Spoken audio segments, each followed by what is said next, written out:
সূরা ইখলাস কখন পাঠ করলে সাথে সাথে ফলাফল পাবেন, ভালো করে বুঝেন।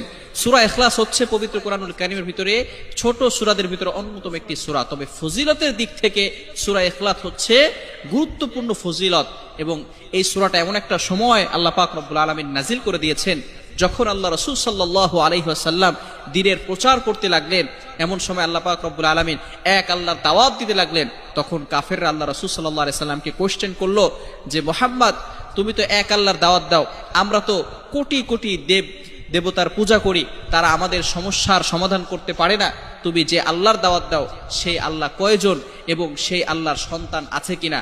সাথে সাথে আল্লাহ পাক রব্বুল আলামিন এই কাফেরদের প্রশ্নের উত্তরে আল্লাহ রাসূল সাল্লাল্লাহু আলাইহি সাল্লামের কাছে এই সূরাটি নাজিল করলেন, কুল হুয়াল্লাহু আহাদ আল্লাহুস সামাদ লাম ইয়ালিদ ওয়া লাম ইউলাদ ওয়া লাম ইয়াকুল লাহু কুফুয়ান আহাদ।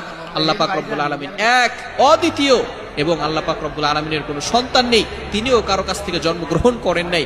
আল্লাহ পাক রব্বুল আলামিন তার পরিচয় দিয়েছেন।